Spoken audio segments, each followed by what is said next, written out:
Welcome to the Computer Repair Podcast, episode number 256, Channel Friendly. I'm your host, Jeff Halash. This is our live call-in show for computer repair techs. We answer your questions on running your computer repair business. The call-in number is 1-888-697-0162. Computer Repair Podcast is brought to you by Ninja, the simple-to-use remote monitoring and management solution. Try it free at ninjarmm.com/10off. And also by Repair Shopper, the all-in-one platform created specifically for computer repair businesses. Go to repairshopper.com and start your free trial today. Let me introduce the co-hosts. We have the wonderful John Dubinsky. How you doing, John? I think I can roll with that, Mr. Wonderful. I'm in a channel-friendly mood today. Awesome, man. Good to hear. All right, so let's go ahead and let's share a tip or story that we could learn from. I guess I'll take that lead and start with my tip, Jeff. Thanks for the handoff. It's a softball, man. Softball. Hey, this is something we've talked about in the past and communicating with your customers, but make sure you do your own research as well. So I was kind of trying, I won't mention any names, but I was helping somebody through a tough spot because they just got taken to small claims court. They made a recommendation to someone to pick up Comcast as a better internet service and phone service. And the person they were talking to, even though they didn't have any business agreement, this person had never done any business, had a business relationship with this person before. There was nothing signed. The person my friend was talking to assumed that they were going to come and hook everything up once Comcast showed up.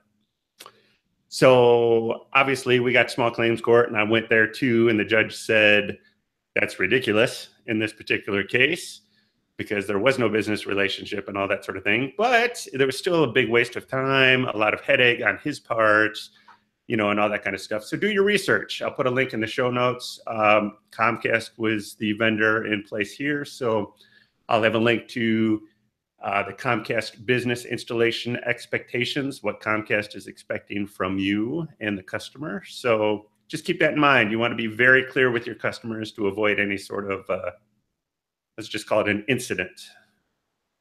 So what was the actual claim in court? Well, the claim was that, well, it was just a folly of errors, and Comcast made a bunch of errors, which made things look even worse.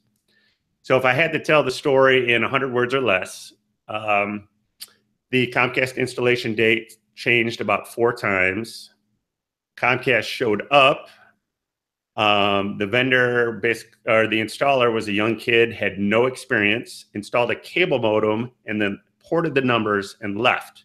So he didn't even install a digital to analog converter for their analog phone lines. So he didn't hook up any phone lines, but he ported the numbers. So the business had no phones. Okay. And then they took off. Then the customer failed to tell my friend that they were still under contract with their other vendor. So they got a cancellation fee.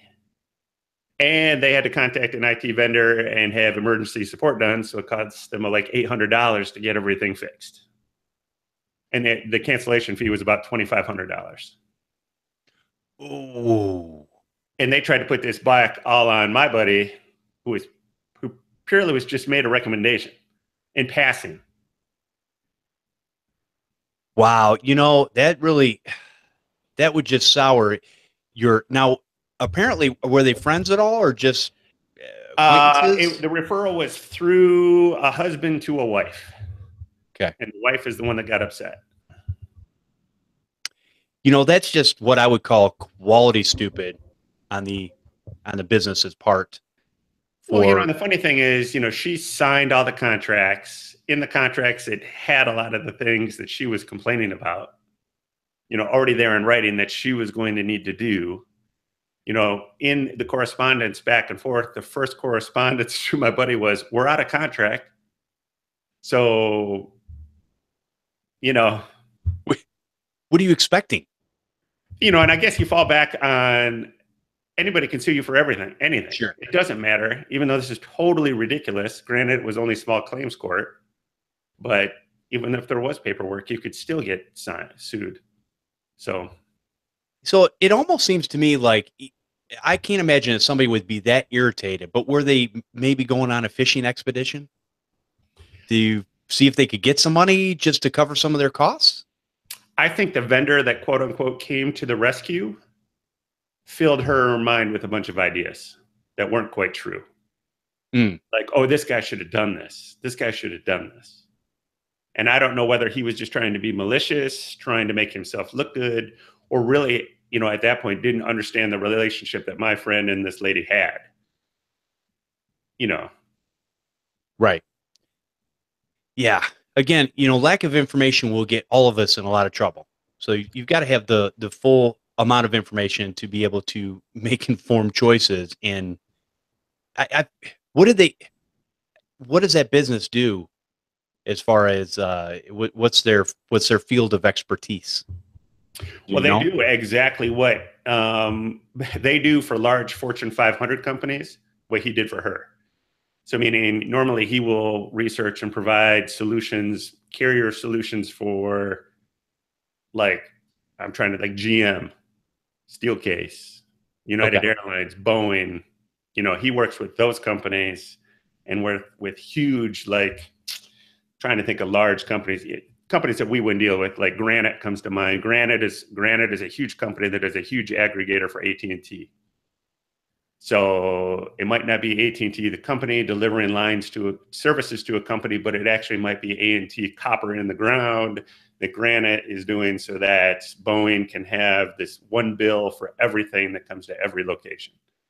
Okay. And we're talking about thousands of phone lines, hundreds of fiber lines, that kind of stuff. So is that was what the business that was complaining, that's what they do? No. She was a psychologist. This is what the guy that provided the recommendation is a carrier services professional. Okay. So you should have led with that because that explains everything. Oh, a psychologist, right? Not a psychiatrist? Psychology, I believe, yes. Okay. There you go. And to her credit, I mean, the judge started with her, and I don't think she was trying to do anything malicious. This is why I think she was misled. Okay. Because in her first 5 minutes of statements, she said, I assumed and I thought and maybe said those words like 25 times. So she crucified herself right at the beginning. Didn't the lawyer stand in there going, don't say anything? Small claims, no lawyers. Yeah, I know. Okay. It's not Law and Order, buddy. It's more interesting that way. Oh, golly. All right. Well, we won't say anything bad about psychologists or psychiatrists. But it's a good learning lesson. Yeah. It was interesting. Well, yeah, that's cool that you got to see it from up close and personal. But I'm glad you weren't involved in it. Oh, I've been there before, but not this time. Yes. Okay. Right. That's good. All right. I guess my tip for the week is more of a, philosophical tip. And that would be, don't talk bad about your customers. And the reason I say this is because it brings you down. A lot of times don't get me wrong, there is a place for blowing off steam and going, man, I can't believe what this customer did, and sharing it among peers. But a lot of times when we go down this rabbit hole, we tend to complain all the time. And when we complain, everybody knows this, but apparently we don't care. It brings our attitude down. And when your attitude is down, there's less you can do, not only in your personal life, but also your business. Because you're not thinking straight, you're not thinking clearly, everything's negative, everything's an uphill battle. And I see this stuff all the time where it's almost a badge of honor to have this, man, I am out there, I am in the struggle, my customers suck, and I'm taking names and chewing bubble gum. I don't know. But the whole point is you really need to look inside yourself and go, most things that we come upon are controllable to the vast majority. Now, there are things that sometimes are out of our control. Most things are within our control. And really, it has a lot to do with attitude. And I think I've said this for a long time, but I firmly believe anything you do in life is really 70% mental. Look at me. And 30% actually doing the work. And a lot of people, I think they will flip that around and they will spend 70% of the time trying to do the work. In the 30% of mental, it probably doesn't even ever get thought about between the sleeping and running around and doing whatever you got to do. So anyways, I just thought about that. I go a lot of times, try not to go down those negative trails because it just takes your whole attitude down. And it's not good for you mentally. It's not good for your health. I don't mean to get all, out there, but these are realities and we know how it affects us on a day-to-day basis. So try to keep that positive attitude and go, hey, even when you make a humongous mistake and something happens or a customer just treats you totally wrong, don't take it personal. You have no idea what that person is going through at that time. You don't know. Maybe they've just had a death in the family, or maybe they've had a loss of a job or whatever. There's a lot of things that we don't know, or maybe they just have a cruddy family life. I don't know. But the reality is sometimes you just got to take a step back and go, this is not a personal attack on me. So don't treat it as such and try not to talk down about those customers because it just brings you down. So in this situation, it is a lose-lose situation. Everybody loses. Your thoughts about that customer, even though you don't know the whole situation, and your thoughts about yourself. So that's my little tip. I just thought I'd throw that out there. Again, these are things I think about from time to time. Deep thoughts. Let me add on, because I think this goes with our topic a little bit today. Work the same way with your vendors. Oh, that's good. That is really good. I mean, a lot of times I see in the communities and all that where, I mean, there's a time to complain to your vendors, but, life's a little bit more enjoyable if we just all try to work as a team, maybe even enjoy fixing the problems that we're facing together. So, yeah, deal with it as a group. Much better. Yeah. Very good. That's good, John. All right, let's take a quick break and then we'll get into our main topic. Our show today is brought to you by Ninja, the remote monitoring and management solution to help you become more efficient, more productive, and more profitable. With Ninja, you can have a faster fixed response time and offer preventative maintenance to your customers. Ninja understands what you need to run your business, which is why their RMM solution is integrated with tools you use every day. Ninja provides competitive pricing, patch management, antivirus, email and SMS alerting, third-party patch management, which is key in this day and age. You can be up and running quickly with minimum training time, which to me is a bonus. I need to be up and running fast because a lot of times we don't have time, especially as one-person shops. We don't have time to dig into all the nuts and bolts of what we're doing. So to have something that's up and running quickly, but you can take a long period of time to learn more about it as time goes on.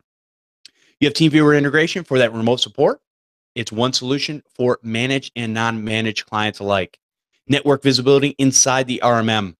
Easy to read dashboards, which again, got to be easy to read or I'm just going to gloss over them. A powerful device search where you can create custom queries and export the list to show your customers. Also an executive style report showing important system metrics such as health score, software added or removed, hardware changes, and TeamViewer connections. Ninja is offering Podnutz a free 30-day trial when you decide to buy a 10% discount.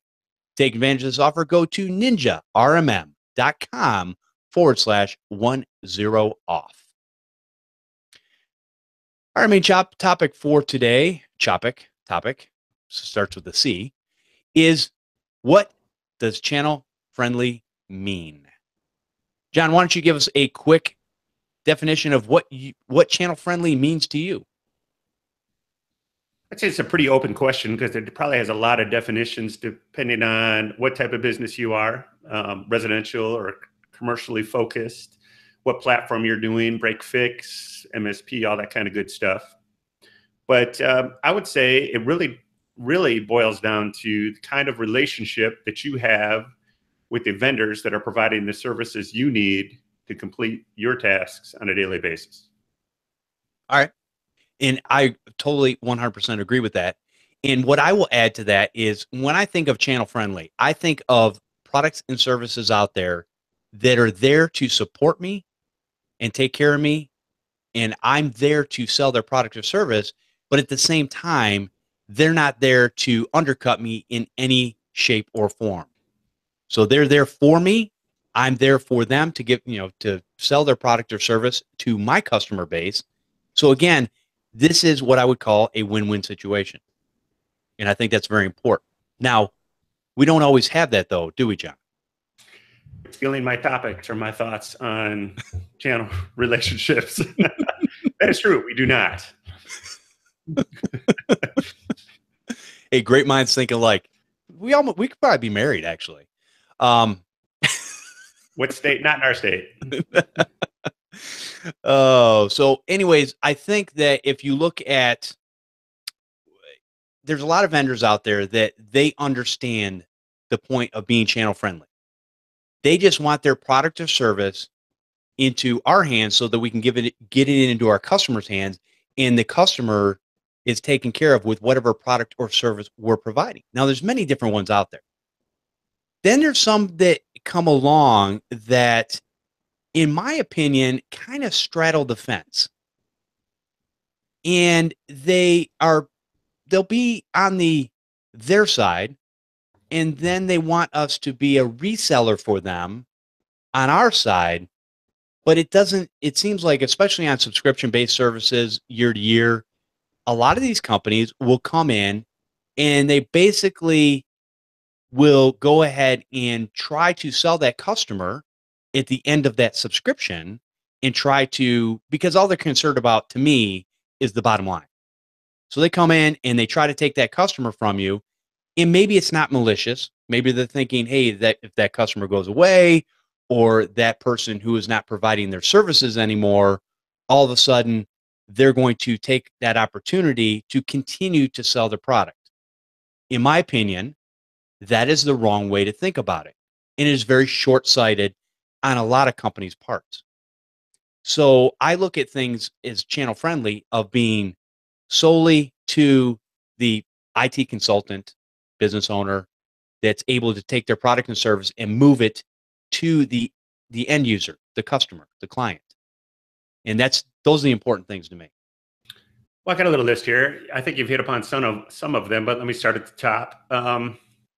So my first one is: the vendor must sell a solution focused on optimizing my customer's business and therefore my business. So obviously I want them to make my customer's life easier. Therefore it makes my life easier. Vendor must make my job easier and thus make technology easier for my clients. And I think you kind of hit on this, but the way I stated it is: the vendor must make me the champion in dealing with my clients. Got to make me look good. Because I think that's what part of the partnership is. I think the vendor's got to make it very clear and flexible on what the pricing and what the program provides. Most vendors have a lot of tiers, so you could be bronze, silver, gold, platinum, diamond, blah, blah, blah. And I don't have any problem with any of that. I just think it's got to be clearly defined. The one thing that I think that a lot of vendor partners really stumble on, though, is in those early tiers, they don't provide full support to their partners. So you might only get, if you're a bronze partner, you might only get email support. And to me, I think that's ridiculous, because you're trying to engage with a partner and get them to use your product. So therefore, when you want to support them more in order to engage them to sell more of their product and be successful with it. So I think full support should be provided from the bottom tier of all of that. I also think the vendor needs to be clear on what I shouldn't do. Should I not disclose their pricing to other IT partners that I talk to? What shouldn't I do? Just be clear on that. It's got to be easy. I don't want to hire somebody to manage their partner program and deal with MDF funds and get rebates and fill out paperwork and submit customers prior to sales. And one of my biggest complaints about Dell. So, I partner with Dell on the lowest level purely because I don't want to deal with the rest of it. Right. We've talked a little bit about, I know the vendor you're talking about, and I won't talk about their name. At the end of the sales cycle, they kind of grab the customer from you instead of engaging you to do that. But I'm going to pick on a vendor that I think does a good job of playing both sides of the market. meaning being a good partner to us as well as also being a good retail partner. And if you do that, if you look at Open Mesh, so Open Mesh, it's easy to sign up to be a partner, costs nothing. And when you do that, you get a discount when you buy direct from them, which puts their pricing a little bit under what you could get the product from Amazon. Plus, they give you direct vendor support, which is great. On the other hand, you can go to Amazon and buy any Open Mesh product directly from Amazon, where anybody can. So, but the pricing doesn't undercut what I can get it from. Get it for. So that's kind of nice. So I don't mind if they try to play both, but you got to give me a playing field where I can compete and make some money. Right. I agree. Go ahead. I was going to say, I think going back to what you were talking about too, as far as the, people being there for you. And I'm not talking about any one particular company. There's many out there that do it wrong, and there's many out there that do it right. So I don't want to pick on anybody in particular. If you're the vendor, you know who you are. But I think going back to just trying to figure out a way, let me play devil's advocate, because I think from the other side, before we move on too much, I think the other side is us as the IT consultants, as the business owners. A lot of times we're super cheap. And so I think we will irritate the vendor to no end. And so I kind of understand their whole support system. Maybe at a lower tier level, maybe you don't get the telephone support, you only get email support. And they're trying to do that because if you've got a problem customer, even for us, that's taking all of your time and you're only charging them a fixed rate, you're losing money on that. And so I think from a vendor standpoint, a lot of these vendors get caught in that same situation. That's why they will charge more money when they need to hire people for that support. And I can't disagree with that at all, but I also think it's a huge mistake. So if you have a product where you know that there's going to be some complexity and vendors like us are going to need some handholding, even on that initial tier, then I would suggest that there has to be some sort of buy-in from us. Meaning, okay, if you want to be a reseller of our product, it's X amount of dollars to do that. And it could be like $1,000, but then we'll give you X amount of our product. So you've already bought some of their product and you get our support. I like that. That's some sort of balance. Right. I don't think, if you have a complex product like a Sonic wall or something like that, and maybe somebody's not familiar with UTM, or maybe somebody's just not familiar with the way a Sonic wall device works, because all the UTM interfaces are a little bit different and use numerology and terminology that we've discussed in the past. So, but if I just have a one-off or two-off, or I'm just getting started, I'm going to need some hand-holding to get me going. And if my experience is bad, I'm not going to sell any more Sonic walls. That's true. That is true. So, but I do understand that, because it's just like, you want to help the little old lady down the street with her computer, but if she calls you every day and you got to spend 90 minutes on the phone with her, unless you're charging for that 90 minutes, I get it. I know exactly what you're saying. Right. You keep being devil's advocate. I like it. Apparently I'm good at it. Actually, you're usually a devil's advocate. I'm usually the get off my lawn guy. All right. So what else you got on your list there? Talked about it. I think partners need to be a good partner back. It's a two-way street. I think if you treat your vendors great, your vendors are going to treat you great. And I think a lot of the sales guys understand that, as long as you understand that if you're the new guy knocking on the door and you're only going to sell one router this month, that, and again, I'm picking on UTM devices, that don't expect them to be sending you everything and calling you every day. All right. But, treat them with respect, understand that their time is just as valuable as yours, provide them feedback. And I think you'll find that once you get the ball rolling, most of those guys will realize what you're trying to do and try to work with you to help you. The other thing that I put in here, and you kind of touched on it too, is our vendor partners should focus on us as the partners, not on the sale, because I think we'll take care of the sale for them as long as we're taken care of and can provide a good solution to our customers. the product sells itself then. Right. Yeah. I believe that too. You've got to be, and again, it goes back to us being, I agree with you. I think us being the actual good partners back and not being, see, it's weird because a lot of us will treat our businesses where we go, we want to charge as much as we possibly can, like John Dubinsky would say, in our market. And then we'll leave a vendor for a few pennies or even sometimes even dollars. And I think this is a big mistake. I think a lot of people they jump ship all the time. Now, there's a difference where people are testing out products and services, trying to figure out what's going to make their life easier. That's one thing. But when you're just basing everything on price, oh, this is the new cheap solution in town. Let me go over here. Now, again, if they've got something that's blowing your socks out of the water compared to what you already have, and it's going to give you better value, and maybe they're starting off and it is a little cheaper, that's different. But when you look at a lot of these vendors that do the same types of things, they're all about the same, really. Other than you've got some that are, maybe way down to in the lower tier levels, just getting started, moving some stuff forward. But really, once they're a mature product in whatever it is they do, they're a lot like everybody else. Maybe they got one little thing here, one little thing there. So again, basing everything on price and jumping ship all the time is not helping these vendors also stay in business. And so therefore, and it doesn't make them want to be as channel friendly because they're constantly looking at, they're looking at their bottom line too. They've got to eat. They've got to be able to pay for things like a house, car, whatever. And so they've got to think about that. No different than we think about, hey, I can't give away my services for free. I need to go out there and charge as much as I can and give a good value for what I'm providing. So I think that's a two-way street.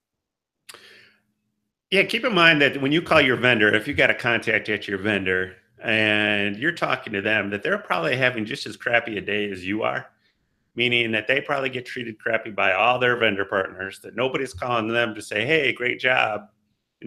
Only calls they get are complaints or things aren't working as well. So if you feel run down because that's all you're hearing, they're getting the same thing that you're getting because they're just getting passed through from their vendor partners, from customers. So, again, let's try to make that relationship win-win. There comes a point, if your vendor's treating you crappy, sometimes you got to get on them. Right. But if you have good vendor partners and you respect them and work as a team, we'll value that. Right. I tell you what, I'm sending a couple Christmas gifts to my vendors. There you go. And I pay them. So those that have gone above and beyond. I'll use the term a case of beer. It's not like I'm going to send them a box of diamonds, but I'm going to send them something just to say, hey, thanks for being there. Appreciate they're as valuable as good customers. Because I really appreciate them. That's good. These are just little things that we don't think about because, unfortunately, when you're in the day-to-day grind, just trying to make a living, just trying to support your customers. And again, John, this kind of goes back to, this comes back to choice when we were talking about earlier. You have a choice on what customers you take on.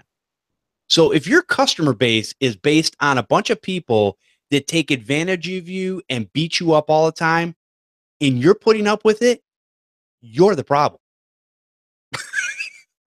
Not you specifically, John, but other people. I have been called a problem before. That's all right, Jeff. Yeah, at some point, if you're just starting out, you might have to just grab whoever you can because obviously you got to put meat on the table. We get that. But once your business matures and perhaps that you have the ability to review your customer base, it might be time to say goodbye to some customers. One of my mentors once told me, I think it was, not all business is good business.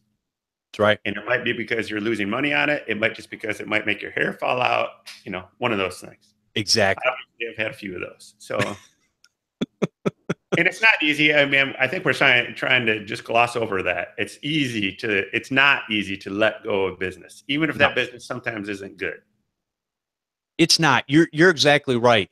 And this is why we bring this information because if you can take some time, just listen to the show, and get a better understanding of where you're at and kind of give you something to think about so that you're not, it's like this. If you don't know you're being abused, then a lot of times you'll go and get the same abusive type customers. But if you know you're being abused and you have an understanding of it, then you're going to go out and seek a better customer, one that's going to appreciate you. And yeah, is everything going to be perfect with every customer? Absolutely not. Do good customers still get irritated with me? Absolutely. It happens. I mean, do you fight with your spouse? Do you fight with your best friends? I mean, there you go. There you go. Yep. So John, I would suggest in any relationship with a vendor, and it's hard to determine really what is channel friendly to an individual IT guy like me, because some guys like rebates. I don't like rebates. Just give me a good price at the beginning. Just keep the paperwork. I don't want to do it. Whatever. Just give me a good price to start with. I don't want any MDF funds. Some guys, and that's like advertising funds, marketing funds. I don't want any of that. Just give me a better price. Don't worry about that. Just sell me a good product. So give me great support and give me a decent price so that you make some money and I can make some money, and I'll be on my way. I'll be a happy vendor and I'll sing your praises forever and ever. Amen. But that doesn't mean some guys don't love rebate programs, don't need or want MDF funds, that kind of thing. But I think an easy way to evaluate all this, depending on any product, is just sit back, think about it and say, hey, is my RMM making my life easier? Are they helping me? Are they communicating with me? Is my UTM vendor making my life easier? Are they there when I need them? That sort of thing. And also understand that there are legitimate complaints about products and services, and that is understandable.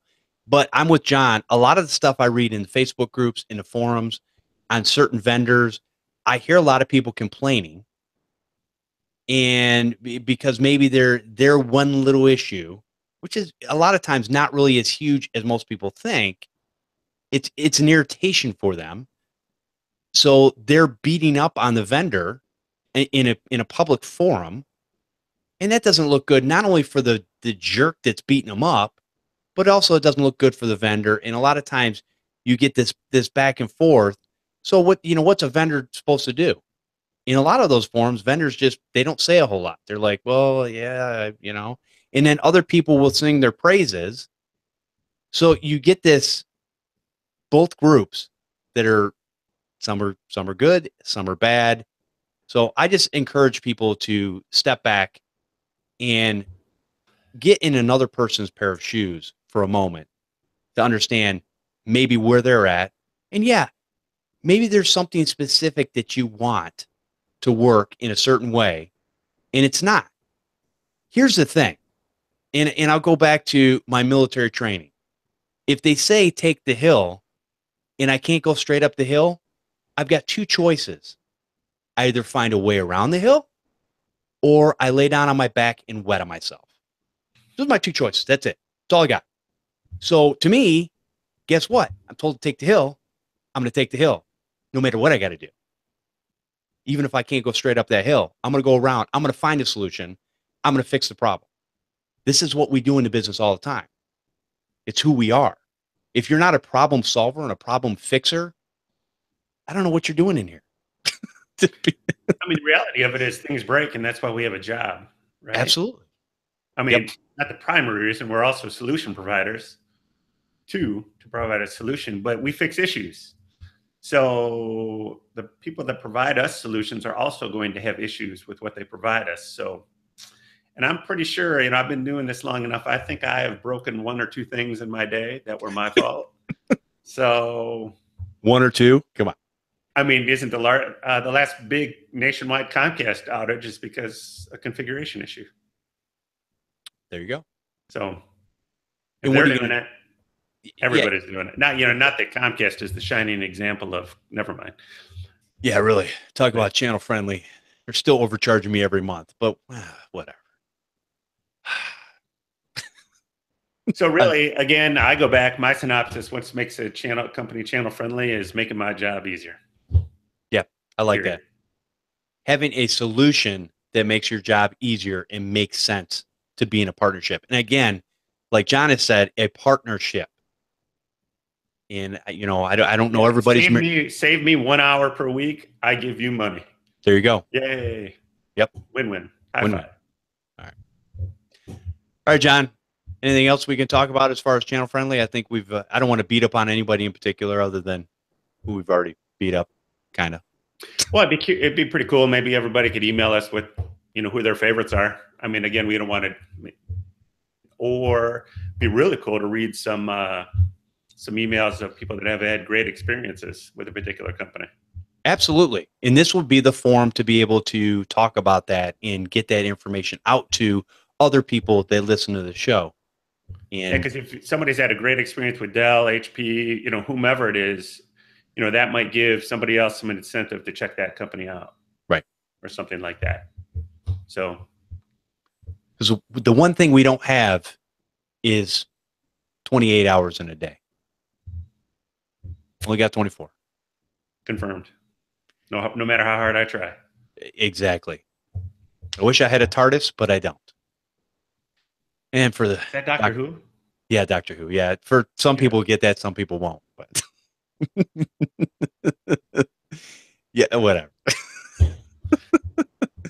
I prefer nerd, but whatever. Geek, nerd. Yeah, okay.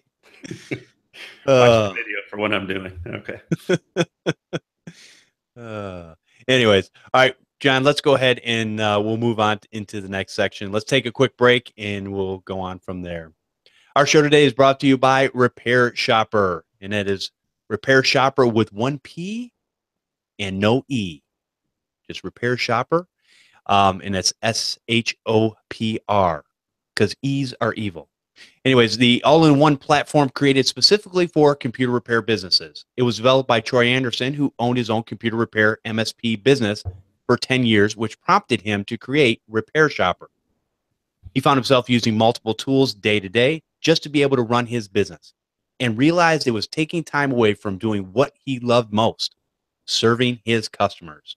We love Repair Shopper because it contains all of the essentials: point of sale, customer relationship management, ticketing, integrated invoices, estimates, and payments, plus powerful extra-like built-in marketing and reporting tools. It is truly the most complete computer repair business solution available. It's also fully customizable to fit your shop's workflow and integrates with a variety of tools like QuickBooks, Slack, and Kabuto, to name a few. Their support team is great and will give you a full walkthrough of the system when you create an account.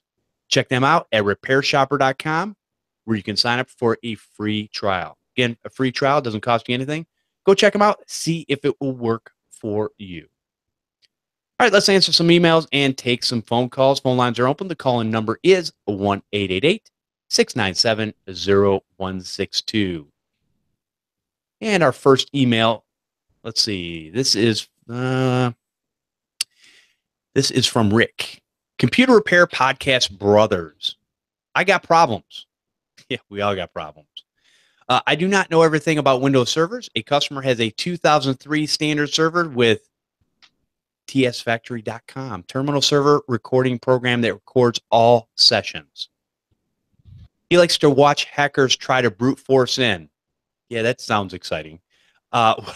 We got visited by a smarter hacker. You didn't have to be that smart, because if you're still on server 2003, you have other problems. We watched a recording where they accessed the RDP log on and got a command prompt without logging in. They ran .NET user command to create a new user profile, then logged in with it, accessed Windows System 32 setsc.exe. It's not good, and changed rights to full for all 4 existing users groups. Wow. Then created another 2 profiles with elevated rights, and proceeded to log in and spent a half hour trying to reset PayPal account passwords and phone numbers, unsuccessfully so far, from our server. I'm sorry, at this point, why wouldn't you unplug that from the internet? Just saying. I was able to research and find out how he did this. If a terminal server RDP login on 2003 server, you press left, alt, shift, print screen, sticky keys to get you a command prompt. Yeah, or sticky keys 5 times does the same thing. Or I'm sorry, shift key 5 times does the same thing. I have spent several hours Googling my Binged eyes out, looking for a way to block or disable this. All I've been able to do so far is to change the external port number to make it harder to find us. Unplug it from the network, from the internet. I have several other mom and pop companies with 2003 servers that are also at risk. Yeah, they're all at major risk. I recall one 2003 server a couple months ago with a virus where I would find a new user profile. Could have been the same hack. Heard of this? Am I the last one to find out? Any ideas? What would you do short of trying to sell a new server with time I don't have? Find somebody that's good with servers and sell them a new server. Somebody can set it up and then you can support it. Long term, I hope to put servers on Continuum NOC support and hope they can help in these situations. Not sure if that will work, but that is months down the road before I can set up a new company and try to go that route. Thank you, Rich Halash. So, John, you had some back and forth with Rick, and what was your solution other than what I parsed throughout the email? Well, I don't totally understand the relationship with the server or what they're trying to accomplish on this server. But yeah, if I knew somebody was in my server, the first thing I would do is probably disconnect it as well. There are several different ways to, let's say, secure your RDP server.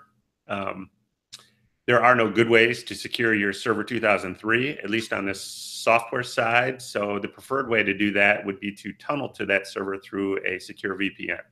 From the outside world, the only way to get to that server would be maybe through your UTM device. So you have a secure tunnel to your UTM passes that traffic to your local network, and then you can log into the RDP server. Okay. So somebody would have to breach your UTM device in order to get to your local LAN. So the problem is they have their RDP server sitting on the internet, so on the WAN side, so that anybody can just drive by and try to log in. And that's what his customers like. And unfortunately, that is what you do not want to do. If anybody listens to any of the Podnutz Pro shows or anything like that, Marvin and Matt have talked about this in the past about, I mean, RDP is, I would probably suggest it is the #1 target because it's pretty easy for the bad guys to get in, especially on an old server. Now, on newer server like 2016 and all that, you can do IPsec and SSH and all this kind of fun stuff and set it up on your server. We won't get into all those details, but I will put a link into the show notes. So there are other ways to do it besides a VPN tunnel, but I would suggest in my size clients and smaller that you just want to set up a VPN tunnel, have them connect to the VPN and be done. Okay. And yeah, wow, that's so I guess that's a possibility, but really, should there be anybody in today's day and age on server 2003? Well, I could see maybe some instances where maybe you have an application or some sort of line of business app that will only run on server 2003. So maybe you're forced to do that, and maybe there isn't an upgrade path. I mean, there are plenty of excuses or things to consider. You know, just like there is only some software that will run on Windows XP or whatever, but then you have to take special cases. I mean, I'm almost laugh out loud when I think about, okay, so this is your production server and you have TS Factory on it, which I've never used, but I guess looks cute. And you're just watching hackers hack in. I was thinking that. I didn't want to say that out loud because I thought that was ludicrous myself, but. I mean, if you've ever had the opportunity to sit by a bee's nest, it's pretty cool to watch the bees work and they don't mess with you and all that. But if you kind of take a stick and start pumping the bee's nest, well, I mean, it's kind of the same analogy, isn't it? What's going to happen? Sooner or later, you're going to get stung, right? That's right. That's right. I hate to say it, but it's like playing with fire or whatever. They got stung, they got burned, because if they wanted to do that, set up a fake server, upgrade your server, put your 2003 server all by its lonesome and let people hack in all day. You know, if you want to have fun with that and watch people do that. Yeah, I mean, it's actually a pretty cool sounding project, but I'm not going to do that on my server that I run my business on. Right. So, because at what point does that server all of a sudden get taken down? And we know if somebody is probably using server 2003 in most cases, they probably don't have a great backup solution either, I would say. Well, depending on how I'm working with that customer, if I build hourly, maybe I'd say that's all right. There you go. Because there's a lot of opportunity to make some money rebuilding that puppy every so often. And, you know, There you go. There's just a lot of the math there that, I'm not the smartest guy in the world, but 2 + 2 does not equal 4 in that equation of letting people try to hack your production server on purpose. Right. And to back Rick up, Rick is trying to provide a solution. He's talked to them about it. He's over on your side of the state here in Michigan. So I've referred him over to a couple guys over there. I think I told him to give Tom Lawrence a call because he could have some trucks that could roll, that could help with this if Rick didn't have the experience. And I'm not sure what Continuum would do. I'm not sure if they will implement a solution. They will help fix a solution that's in place based on their knock. Maybe somebody can correct me but I don't think they will actually set up the RDP server. No, I don't. Not that I know of. I know, like, if you had an RDP server and it was having issues, they will try to remedy those issues as part of the NOC service. But I don't think they do set up as part of that NOC monitoring platform. Network Operations Center is NOC. And I would say probably your VPN solution is probably the simplest and maybe most cost-effective solution in this particular case. I would suggest you're absolutely correct, because you could do something as simple as an Arachnus router that's not a full VPN, but does use OpenVPN. So you could put that in place and VPN through that. At least your RDP wouldn't be out on the internet. Right. Get the RDP off the internet. There you go. Correct. All right, Rick. Well, I hope that that helps out, and definitely let us know what types of things you've come across as far as the solution for that. Yeah, keep the emails coming, Rick. It was great talking to you. All right. And this came from Facebook. And this is from Mike Smith, not from the Mike Tech Show, different Mike Smith. Apparently, it's a very common name. Would have thought.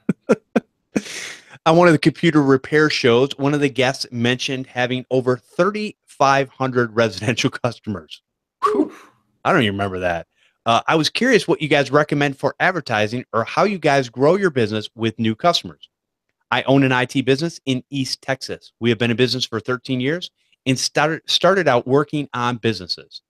I'm trying to break into the retail side of the computer repair. Interesting. So far, it's been weird, slow and painful. That's what backwards thinking from what everybody else is. And you know what? I'm glad you are, because I think a lot of people are leaving a lot of pie out there, and that's okay. It's more for me. So we have we've been in business for 13 years, started out working on businesses. I'm trying to break into the retail side. So far, it's been slow and painful. We still have a large scope of businesses we maintain, but I'm curious how you guys would recommend breaking into the consumer repair side. Anyway, I enjoy the podcast. Thanks for your time. Well, thank you for the compliments, Mike. And as far as so basically what we're trying to do is he does business to business now, and he wants to know how to get those home clients. Correct. So a few of the questions I would ask out front is, like, is he trying to do at-home service, or is he trying to do home people bring, does he have a shop? So he's trying to get people to bring the computer to the shop. So there might be different things there about how we would go about getting those clients. Okay. But maybe one of the places I would start would be try to find places where there is a large, maybe clientele close together, maybe a retirement home, full of an apartment complex, talk to the apartment complex and give a free, IT services meeting, or, say, hey, since you're an apartment complex, you live in this complex, we'll give you your first hour free, or something like that, but try to do it so that you're not, he says he's in East Texas. He didn't say what city, but let's say, I don't know, what would East Texas be? Abilene? I don't know. But, you don't want to, I would suggest with retail clients, if we're going to try to get 3,500 retail clients, we don't want them to be all over Texas. We want them to be as close to him as possible in the retail side. So, if you could get a bunch of clients that were close together and easily to navigate, if you had to go to them. If not, I think if you're just trying to get your name out in the community you live in, I don't know, what is it, Better Business Bureau, maybe try to get in the parades you have in your town just to get your name out, those sort of things. You know, Yeah, way back in the day, I did Valpak when I was oh, doing residential. And, you know, most people say that's horrible. I sent out a coupon, which was exactly that, 1 hour of free service for anything. I was swamped. I mean, it worked for me. I don't know if that's going to work in today's day and age. Probably not. But I just think that shows you that. And I would tell you, it would be a mistake to do that today. But it worked for me. So that just proves. And then I ran it again, and I got nothing. oh, okay. To a different location. So Okay. I chose one sector, sent that out. Tons of work, tons.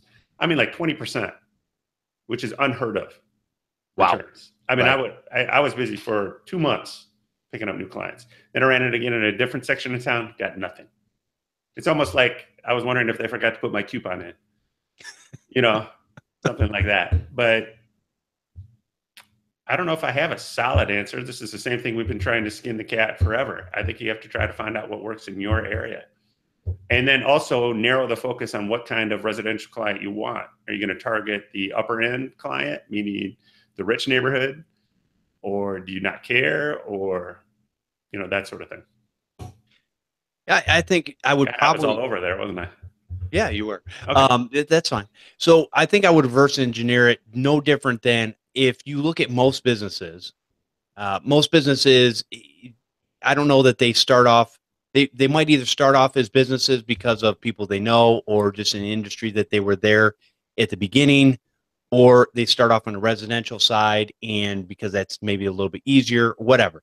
But I think you can, if you're doing business to business anyways, I think a lot of those are potential customers inside that business. Not, you probably have to be a little bit careful with that. Great point. Maybe you could ask your customers if you could market to their employees. Right. So there's a bunch of customers there that can tell other people in their neighborhood. And obviously, depending on where the businesses are, hopefully that would be close to you. The other thing too is I am still a proponent of Google AdWords. You can get Google AdWords to work. I don't know what to tell people that tell me you can't. I've done it in two different places, and either I am just stupid lucky because I am not the smartest person most of the time, or I actually was able to set up a legitimate campaign twice and have plenty of business. And had I ramped it up even more, I could have had more business. I could have had as much as I wanted, really. I turned it off like almost 2 years ago. And my stupid business is still steady. I don't get it. But anyways, so Well, keep going. there's some legitimacy to Google AdWords, something like that. And the And next thing there is you could do targeted AdWords as well to see where absolutely. you're reaching. Yep. Obviously, don't forget about, I think some of the common things would be ask for referrals. If you have some home residential clients, refer them or give some sort of referral program. You know, maybe partner with other businesses, either that you work with or not, like if there's an insurance agency or something like that, or, you know, hunt down some accountants, and usually those are really good referrals for businesses. I'm not sure about social media because I don't use it, but some people say it's great. Facebook, getting that all out there. I don't know. You know, I would say do it. If you're going to do anything, make sure you do a focused and trackable ad campaign of some sort, meaning, you know, just kind of try to track it in some way so that you can monitor the return that you're getting. So, you know, you're not wasting your time, money, or effort. Let me talk about that for a second. Trackable does not necessarily mean you have to do all this fancy thing on your website and track where the stuff is coming from. It can be as simple as when you're talking to a customer, find out where they heard about you from. Friend, Google, saw a sign down the street, whatever it was, and deal with it that way. The other thing is always, you know, I would say keep it simple. Depending on the size of the town you live with, you know, ask the donut shop down the way if you can put a fishbowl out. People put their contact information in there, say you're signing up for our mailing list, but we'll give you a free dozen donuts, one winner a week or something like that. You know, just to collect names so that you say, all we're doing is we're putting you on our monthly mailing list just for computer services. It's nothing else, you know, or something. Yeah, I think those. So there's a lot of ways you can get out there, and I think we've kind of laid out some of the different things you can do, Mike. And hopefully, let us know what you try and what works for you, and maybe even what doesn't work for you, because those are just as valuable in our lessons of learning as anything else. Amen. All right. All right. Our last email is from Robert, and this is Robert's computer service. He says, "Hello, Jeff and y'all at Podnutz. Yeah. This is an update to the Windows 10 update stopping at 87%. Client did not want to wait any longer, so we got a new desktop computer and set it up for them. Win-win. Hey, that's a fix. And now, a lot here's of my people, question: did he keep the old one? I don't know. And I would have loved to see what the solution for that could have been. I mean, I just wondered if he was able to wipe that box and put a fresh install on it, if everything would be good. Well, he did try a fresh install on that box. We did? Okay. Several times, yes. I got to stop drinking during the show. I apologize. So, yeah, again, sometimes you run into these situations where you can't solve the problem the way you want to, but every problem has a solution. And sometimes that solution is getting a new computer, which is not necessarily a bad thing, especially when you're looking at a computer that might be, let's say, 4+ years old. 4 years is about the mark where I go, not really sure this would be worth fixing. I think you'd be better off going out and buying a new computer. And let's be honest. I mean, he tried everything that was reasonably. I mean, we looked at memory, we looked at power supply. I think he did something with the hard drive, if I remember correctly. Right. Swapping that out. So if we're still having a problem at that point, then, that leads me to believe that you got something core wrong with the system itself. So even if you did get it to update or install or something that, who knows, it's not going to bite you in a month. Right. You're going to have to roll a truck again. So maybe it's just better to, I don't know. I think some guys consider they got to swallow their pride that I didn't fix the problem, but you provided the solution and now you can move on. Right. So. I agree. All right. Well, I think that is the last email for the show. And let me go ahead and take a quick second here. If you would like to support the show, you can go to patreon.com/computer repair podcast. And I want to thank our newest patron supporters, Jay Grafwallner. Hopefully I said your name right, and Bob Beeman. Appreciate the support, guys, and definitely appreciate that. And I also want to thank all of our Patreon supporters for your continued support. You definitely make this show possible, and we know that people are getting something out of it, which is good. So that's our goal. And no, I'm not on Facebook yet. Yeah, I know somebody in the chat room did ask if you got in the secret Facebook group for the Computer Repair Podcast by supporting us over at patreon.com/computer repair podcast. Now, John does support the show, even though he's on the show. I don't know, he has this something against Facebook. I don't know. I do. And I don't blame you. We'll have a show on that next week. That'll be next week's show. There you go. Speaking of that, I don't mean to put you on the spot, but are we having a show next week since it's Thanksgiving? Yes, we are. Okay. Because it's Sunday. It's 3 days after the holiday.